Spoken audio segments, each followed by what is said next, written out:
Pilipinas Outsider! Welcome back to our channel! At for today's video, makikichika na naman tayo sa issue at mga latest news ngayon. Pero bago yan, huwag kalimutan mag-like and subscribe to our YouTube channel. Tara simulan natin. Nakaraan ng bansa ay kinukonsulta ang mamamayan. Tungkulin yan ng Pangulo. Kaya po sa usapin ng digma-digmaan at tapang-tapangan sa China, may pananagutan si Mr. Marcos dyan. Kaya tayo nandito. Hindi para pabagsakin ng kanyang gobyerno, kundi singilin siya sa kanyang pananagutan sa taong bayan sapagkat hindi siya inilal ng taong bayan para dalhin tayo at ibulid sa digmaan at kapahamakan. Tama po ba? Malinaw na mensahe yun. Tungkulin ng mabuting mamamayan ang singilin ang kanyang pamahalaan na gawin ang tama. At huwag pabayaang mabulid sa kamatayan ang milyong-milyong Pilipino. Number 2, ang Amerika po, hindi ang kanyang mamamayan, kundi ang mga gobyerno ng Amerika ay may malawak at mahabang kasaysayan ng pananakop at pagpatay sa buong mundo. Ang pinakamaraming pinatay sa digmaan po, maliban sa World War II, na sila din ang may pakana. Sabi ni Kamintong kanina, the world's most devastated city in World War II was Manila. Patapos na ang digmaan, pasurrender ng Hapon, dinurog pa ng Amerika ang Manila para lumuhod tayo at tumingi ng Marshall Plan Recovery and Rehabilitation para tayo'y hindi humulagpos sa kanilang kamay ng pagkontrol. Pasurrender ng Hapon, binagsakan pa ng bomba atomika doon sa Hiroshima at Nagasaki para i-take over ng Amerika ang dikta ng resulta ng digmaan sa World War II. Pero sa totoo lang, ang bumasag ng backbone ng Japanese Imperial Invasion Forces sa Asia ay ang China. China po ang unang lumaban, milyong-milyong mamamayang Chino ang namartir at namatay sa digmaan na yan bago pumasok ang Amerika. Remember Manchuria, 1,000,000 mahigit ang ni-rape at pinatay na mamamayang China ng Hapon. Lumaban sila. Ang komunistang China nila Mao Zedong at Chiang Kai-shek ay nakipagkaisa upang durugin ang backbone ng puwersa ng mga Hapones na nananakop sa Asyo. Klaro yon, mga kababayan. Tama si Kado. Yan po ay dapat may linaw. Sa Pilipinas po, mahigit 1,000,000 ang namatay sa digmaang hindi natin dapat pinasukan noon kung napigilan yon. Yan ang sinasabi ni Marcos Sr., ang tatay mismo. Sinabi niya yan sa gitna ng Kongreso ng Estados Unidos. Alam niyo rin po ba kung ilang milyon ang pinatay ng Amerika sa Vietnam? Mahigit 3 milyon na mamamayan ng Vietnam ang pinatay ng Amerika from 1964 to 1975. Ang mga malulubhang warfare of chemical weapons, ginamit nila yan sa Vietnam. Napalm bomb, Agent Orange, name it, Hamleting. You do it, they do it everywhere, every day. Tipunin mo ang bombang ginamit sa World War II. 20 times more ang bombang ibinagsak ng Amerika sa Vietnam alone. 20 times more than the entire bombs in World War II. Ganon ka sidhi ang digmaan, winasak niya ang Vietnam. Pilipinas, 680,000 Pilipino ang pinatay ng Amerika in Filipino-American War. Yan ba ang kaibigan? Ituro ninyo ang lugar sa Pilipinas na binagsakan ng bomba o binasaker ng China ang ating mga kababayan. Balangiga Bell in Samar, 11,200 ang pinatay ng Amerikano. Kaya nila kinuha ang bell ng Balangiga sa Samar bilang war booty na naibalik lang sa panahon ni Rodrigo Duterte. Isa-isahin pa natin yan. At ano ang mangyayari sa ating bansa sa modernong panahon na tayo'y binubulag at tayo ay pinagsisinungalingan at sinasabi nila na ang EDCA daw ay humanitarian and friendly relations lamang sa pagitan ng ating bansa. Bakit walang transparency? Bakit walang inspeksyon? Bakit walang full public disclosure? May tinatago, klaro. May tinatago, of course. Ang EDCA, sa totoo lang, ay forward deployment of US armaments sa kanyang napipintong pakikipagdigma sa China gamit ang Taiwan. Pero ang kanyang lulunsaran ng digmaan ay Pilipinas. That's exactly how we should define EDCA. EDCA is a forward U.S. deployment of armaments in the guise of EDCA.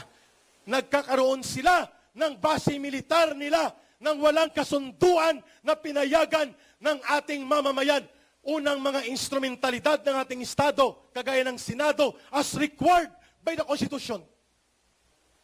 Mini military base inside Philippine military camps. Kabastusan ang EDCA na yan. Paglapastangan yan sa ating tradisyon na dapat ang pamahalaan nangungonsulta at tinitindigan ang tamang interes ng kanyang mamamayan, hindi ng mga dayuhan. Nabubuhay po ang aming dugo sa pakikipaglaban. Na-recruit ako sa CPP, NPA, NDF nung kabataan ko, 18 years old, exactly because of the military basis narrative. Yan ngayon ang nabubuhay sa dugo namin. But you can be assured na hindi na po ko hahawak ng armas upang sumama muli sa NPA. Never. At sa CPP, NPA, NDF, lalabanan natin sila. Pero, hindi rin tayo papayag na lulupigin ng pamahalaan at ibubulid tayo sa kapahamakan at matayan dahil lamang ang gobyernong ito ay gustong humulagpos at makakuha ng konsesyon sa Amerika. What is the long and short of this? Kailangan nating puntuhin ang dapat puntuhin. Dapat singilin ang dapat singilin. Hindi pwedeng tayo ay maging neutral to address the problem. The problem right now is the Marcos government. It is doing, willing in dealing para ma-release at ma-unfreeze ang more than 385 million US dollars nila na assets sa Amerika. Yan ang dahilan kung bakit niya tayo ibinubulid sa kamatayan at digmaan at bakit ayaw niyang pigilan ang illegal, unconstitutional na EDCA na yan at gusto pang palawakin. Yan pong malinaw, mga kababayan.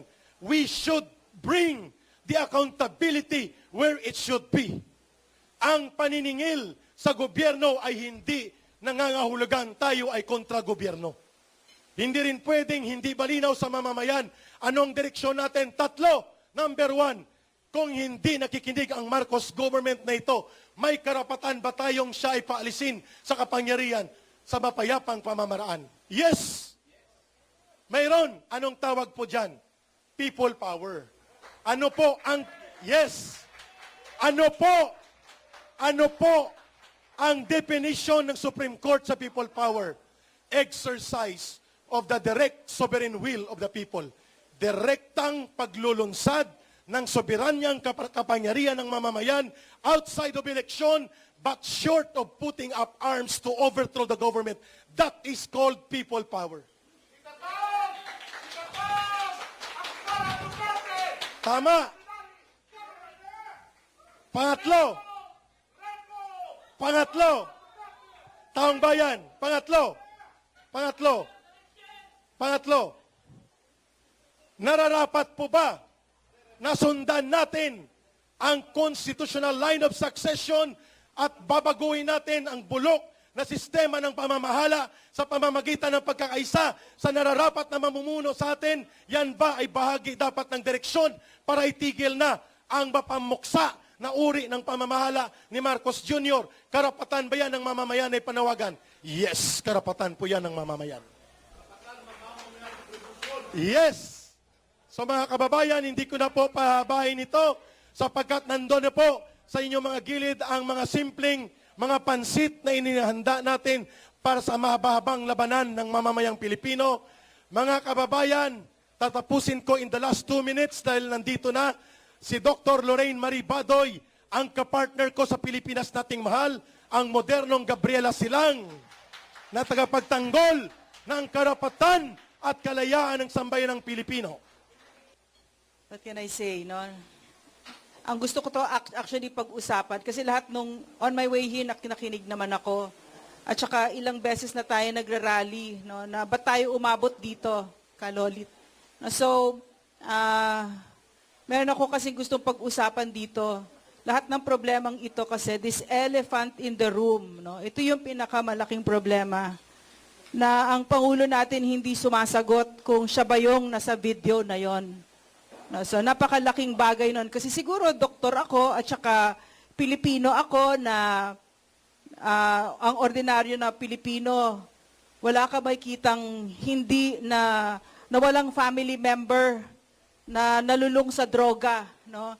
Marami akong naging kamag-anak na nalulung sa droga.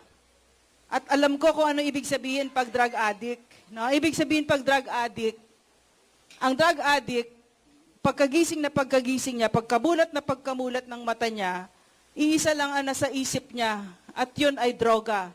Saan niya kukunin yung droga? At buong araw, yan ang nasa isip niya. So hanggang matulog siya, yan din ang huling iniisip niya. So, lahat gagawin niya para siya ay magkadroga.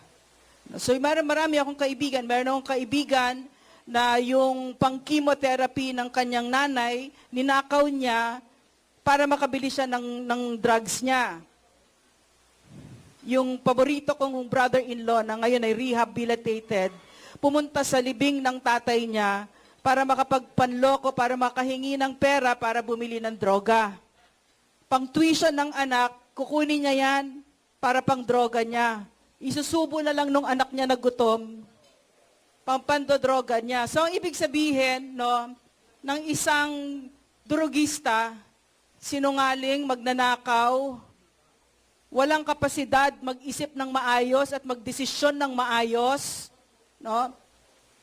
Sino ba yung pinag-uusapan ko? Hindi ba si Bongbong Marcos? Yeah. Na umabot tayo dito sa bingit ng gera ay dahil wala siyang pakialam, no? Nakita natin yung video, no, na gusto nilang pakalimot sa atin. At this point, a few days ago, siguro 3 or 4 days ago, 100 million na ang views. So, ngayon tinanggal nila yung mga views na may million, si kay Maharlika, kay Attorney Glenn Chong, etc., tinanggal nila. Pero nakatatak na yan sa utak natin. Ano ba naman klase tayong tao? Anong klase tayong bansa? Napapayag tayo na ang leader ng ating bansa ay baka lulong sa droga. Hindi siya sumasagot, di ba? So yun na yung pinakasagot doon. Yun na yung pinakasagot. Katulad nung sinabi ni President Duterte, the fact that he hasn't taken that drug test is all the authentication that we need na siya yung nasa video. And worse, nalulung siya sa droga. Hindi siya sumasagot ng maayos. So, itong nakikita natin kasi parang hinahalin tulad ko siya sa isang ama na nakabantay sa bahay. Kapag ka magaling ang tatay, walang mangyayari sa mga anak niya, sa kanyang mga kapamilya. Pero kapag ka ang tatay ay durugista, binuksan niya ang pintuan ng bahay niya para gahasain ang pamilya niya. At yan ang pakiramdam ko. Para tayong ginagahasa ngayon ng mga drug addicts, ng mga drug lords, ng mga oligarkyo, ng Amerika, ng mga magnanakaw sa Kongreso, sa Senado, ng pamilya niya, ng asawa niya, ng pinsan niya. Lahat ng kawalang yan ginagawa sa atin. Wala siyang pakialam. Bakit siya walang pakialam? No? From the medical perspective, kasi yung pagsimula ng speech ko, kasi wala siyang kakayanan. Ang isa pong gumagamit ng pinagbabawal na gamot, lalo na kapag kalulong, ay may sakit. Nung napanood ko yung video, nalungkot ako. Nalungkot ako kasi naalala ko yung mga naging pasyente ko, yung mga mahal ko sa buhay, na nalulong sa droga. Kita natin siya, di ba? Skinup niya yung white powdery substance na yon. At eksperto na eksperto yung pagkakagawa, no? Yung hindi man lang nabuhos or para nakita mo na lifetime habit yon. Nakita mo na sanay na sanay siya. Kasi kung hindi ka sanay, excuse me, mabubuhos yon or manginginig ka or hindi natural sa isang tao ang suminghot to put yung foreign substance sa ilong at sisinghutin mo. Hindi. Kailangan mo kang pilitin yung mga pasyente ko para gawin yon, di ba? Pero sa kanya, sanay na sanay siya. At ito yung nangyari sa atin. At nakikita din natin ngayon ang full bloom ni Bongbong Marcos na bakit siya umabot dito? Bakit siya umabot sa pinakamataas na pwesto sa kapangyarihan sa bayan? Kasi maraming nagtakip sa kanya. Napakarami. No? Naging governor, naging senador, naging congressman, na wala naman talagang ginawang accomplishment. Puro pagtatakip ang ginawa. So, nalulungkot ako para sa ating bayan ngayon kasi hindi lang nalulungkot, kundi natatakot ako kasi nakalagay tayo sa malaking kapahamakan. Kasi naalala ko nung nagtatrabaho ako kay President Duterte, front seats talaga ako. Nakikita ko talaga ang trabaho ng President, araw-araw, isang araw, napakaraming desisyon na kailangan mong gawin. Pero nakikita natin ngayon, maliwanag, wala siyang kakayanan. Kagabi nanood ako ng presko niya doon sa baha. Gusto ko siyang umbagin. Dahil ang sinabi niya, pucha talaga ang sinabi niya. Hindi, pati yung sinabi niya, kasi sabi nung yung public servant, sir, nagugutom na sila, nakabara yung ano nangyari? Sabi niya, may paganyan-ganyan pa siya.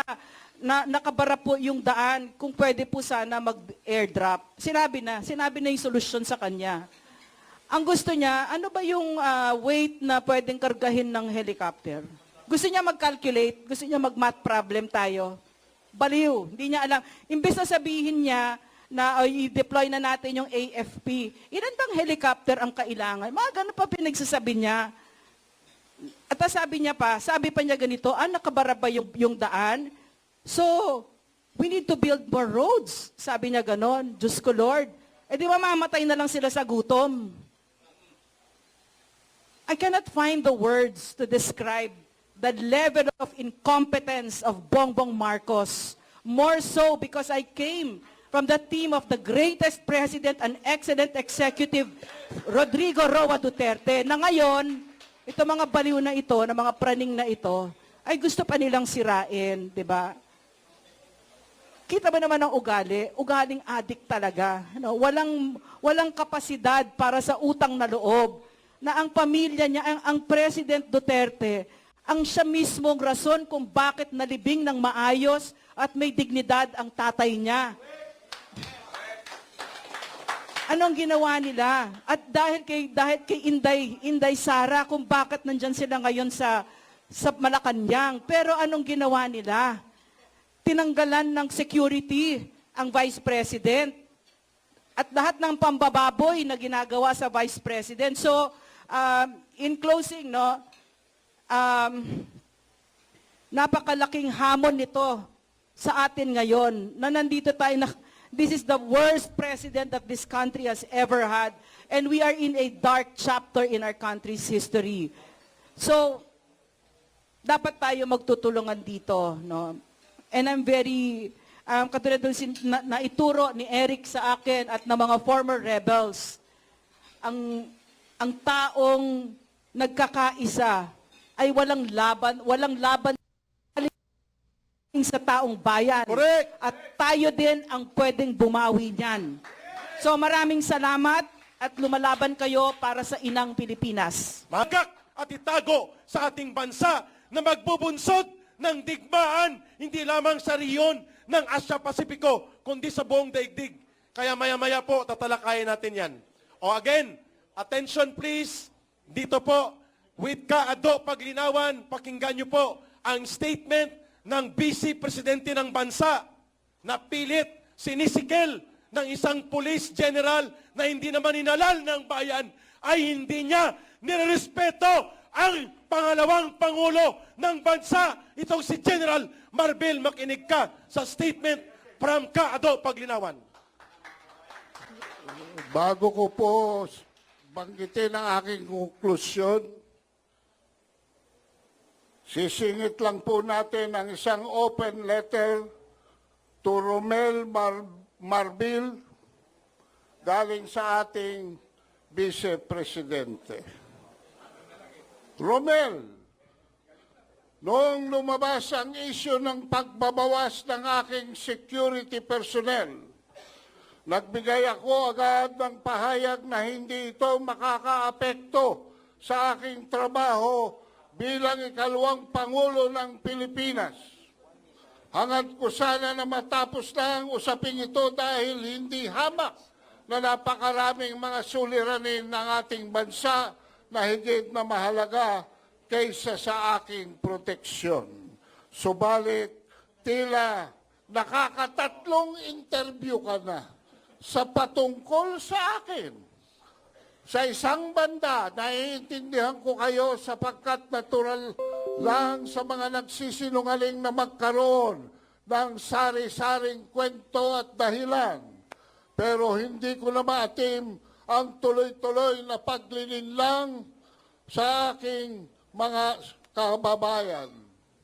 Uulitin ko, wala akong problema sa pagbawi ng PNP personnel bilang security team ng Office of the Vice President. Kaya kaya kong magtrabaho ng walang security. Ngunit may problema ako sa mga kasinungalingang ipinapahayag sa taong bayan, lalo na kung ang mga kasinungalingang ito ay mula mismo sa pinakamataas na opisyal ng kapulisan. Iisa-isahin ko. Una, ang Vice Presidential Protection Division ay isinailalim ng PSPG ayon sa utos ng NAPOLCOM, ay sadyang ginawa para hindi pakialaman ng mga tulad mo ang security ko at ang susunod na Vice Presidente ng bansa. Malinaw ito sa dokumento ng NAPOLCOM at PNP. Pangalawa, sinabi mo, local police also augment Duterte security every time she visits the provinces. Kaya nga ang BPPD para walang hablutan at hindi maabala ang trabaho ng local police. Pangatlo, we requested the Office of the Vice President for a possible pull-out of our 75 personnel because we really need our personnel on the ground in the National Capital Region, and they agreed. Walang request na nangyari. Sinabihan lamang ng PSPG ang OVP na kukunin nila ang mga personnel. Hindi na kami nakipagtalo dahil ikaw naman ang batas, di ba? Kasunod nito ay lumabas na ang relief orders sa utos mo. Ito ay base na rin sa dokumento ng PNP. Pangapat, we don't see any threat against the Vice President, sabi mo, so we need to reduce the people. If they want more, then we will add if they request it. Hindi ba malisyosong pagpapalabas ng video footage noong ako'y nasa NAIA? Kuha sa isang lugar kung saan pawang mga empleyado lamang ng paliparan at piling tao ang maaaring nandoon. Hindi nabaling ako, ngunit nakuha tayo sa publiko rin sa naturang video ang aking asawa at mga minor na edad na anak na naging malaking banta sa kanilang seguridad. Bukod pa rito, kamakailan lamang ay nagtuno rin ang mga operatiba ng PNP sa lugar kung saan ako nakatira upang mag-casing. Pilit pang inaalam kung nasaan mismo ang bahay na inuupahan ko. bahay kung saan rin nakatira ang aking mga anak. Kung hindi ito napigilan ng mga nagmagandang loob na opisyal ng Homeowners Association, hindi ko na alam kung ano pa ang maaaring mangyari. Ano ba ang ibig sabihin ng threat sa iyo? Ang banta ba ay maaari lamang magmula sa mga external elements? Hindi ba ang threat kung harassment ay nanggagaling mismo sa mga tauhan ng gobyerno? Isa pa, sinasabi mong walang threat pero pwedeng mag-request ng dagdag na personnel. Ano ba talaga? Kung talagang wala kang nakikitang banta laban sa akin, bakit nagtira ka pa ng 45 na tauhan ng PNP na ikaw ang pumili? Tandaan mo, pagdating sa seguridad ng aking pamilya, ako ang magsasabi kung sino ang karapat-dapat, hindi ikaw.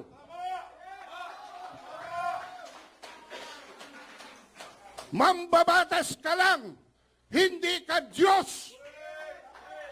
Panlima, the relief was for police visibility.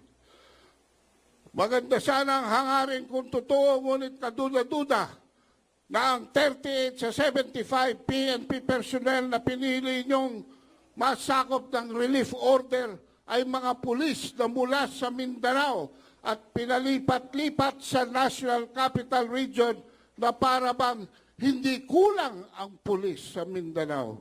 Simula na maging mayor ako noong 2010, nandiyan na ang issue ng kakulangan ng pulis. Hindi mo mahahabol ang police to the population ratio sa pagkuha ng security ko.